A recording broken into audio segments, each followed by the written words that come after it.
There is no yesterday or tomorrow. There is no past or future. Not in the way that we believe it anyways.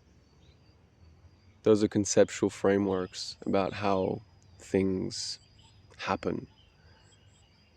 But in direct experience, if we actually investigate what's happening, there is no experience of the past or future. There's only this present moment, in which appears images that we call the past and future. Right now, if you take a second to recall this morning, what the first thing you did when you woke up, actually keeping your eyes open, just remembering what you did this morning. You'll see these images appearing to you in this space of your awareness. You can see the screen with me on it, and somehow these images of this morning are appearing, sharing this space of your awareness. And if you think about what you might want to do tonight, before going to bed, imagine like a night routine before going to sleep. Same thing, these images are appearing to you in this space of your awareness. Where are they appearing? And don't think about it. Look directly. This experience is available to you right now, so you can just look into it directly. Where are these images of the past and future appearing? What's the distance between you and these images?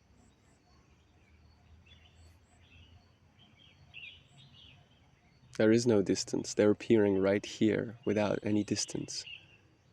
They're sharing this space of your awareness with the visual experience of the world. That's your experience of the past and future. That's it. And this idea of a linear time is useful in the relative sense. And it makes sense conceptually. However, in direct experience, that's not what's happening. There is no linearity. There's just this timeless space, in which any experience of anything outside of this timeless space is appearing inside of this timeless space as an image.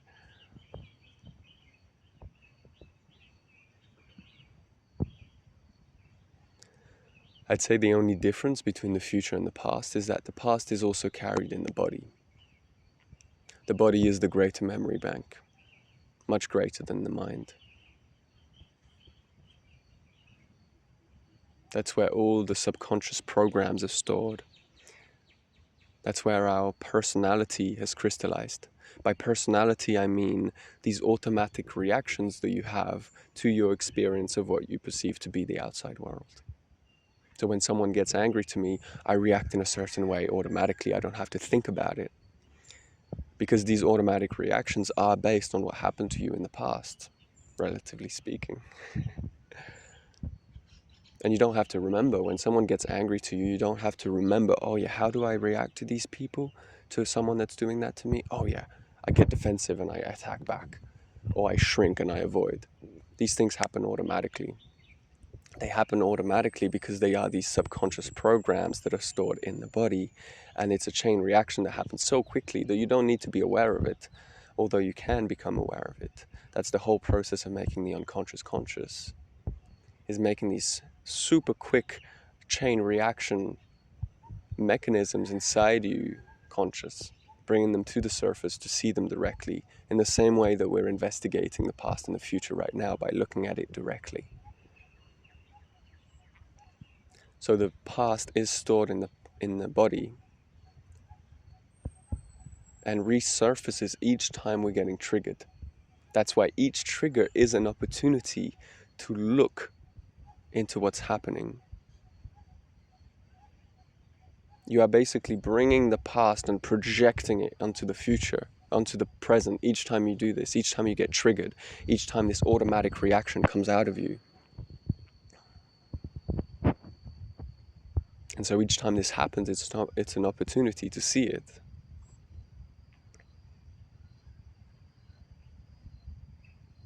It's hot right now. I wish I'd sat in the shade.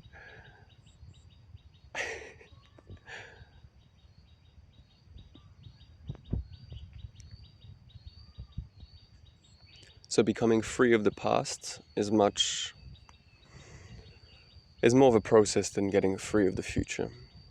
Becoming free of the future is simply noticing that when I'm worrying about the future, I am simply reacting to the images that I'm perceiving in my mind. Because that's all the future, that's the only way the future can exist, is literally imagination. It's a fantasy, it's a creation of a potential future, of a reality that doesn't exist here, but that could exist one day. So the way of getting free of the future is simply to notice when that mechanism is happening. And it's quite conscious, so it's easy.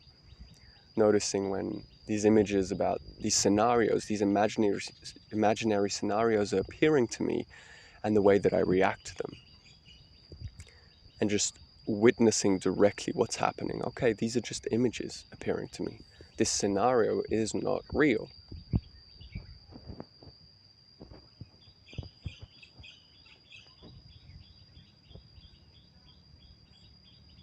However, becoming free of the past is much more of a process.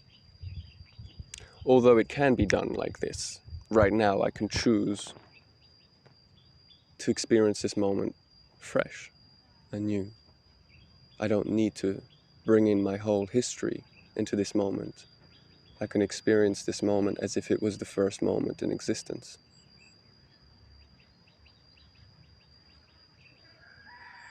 Not really knowing what's happening, just experiencing the direct experience of the senses. Although it's hard to stay in that all day long, and even it's probably not possible. And each time we get triggered, we react,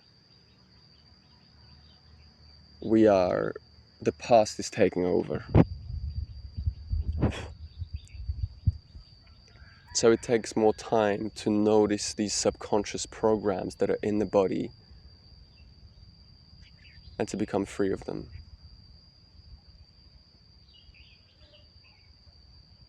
And you cannot become free of something that you are not aware of. So the process is about making the unconscious conscious, like Jung said. And these programs have been put in place largely to avoid feeling. That is what suffering is, the avoidance, the resistance to experience. And as we've developed as an individual being, we've developed all these mechanisms to avoid feeling certain things. That's what these avoidance mechanisms are. These reaction mechanisms are. That's what ultimately becomes our personality.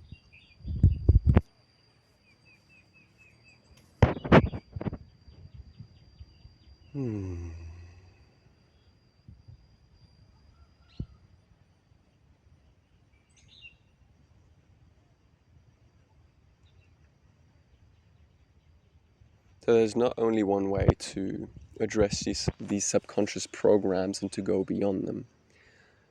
However, one way will be to learn to feel the whole spectrum of emotions, to reduce and dissolve the resistance that lies, all the resistance against feeling. So willingly going to feel, willingly feeling all the grief, the anger, the frustration, the rage, the sadness, the hurt, the shame. And the less resistance there is to all these emotions, the less the need for all these programs, these avoidance mechanisms. So it takes time to free oneself from the past. And yet, you can simply practice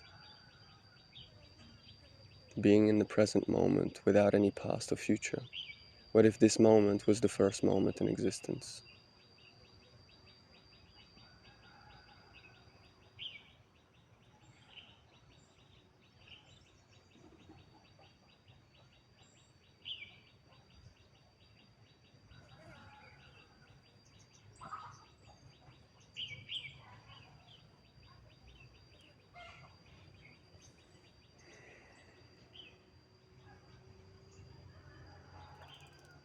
I don't know if you can see that butterfly, but it's beautiful.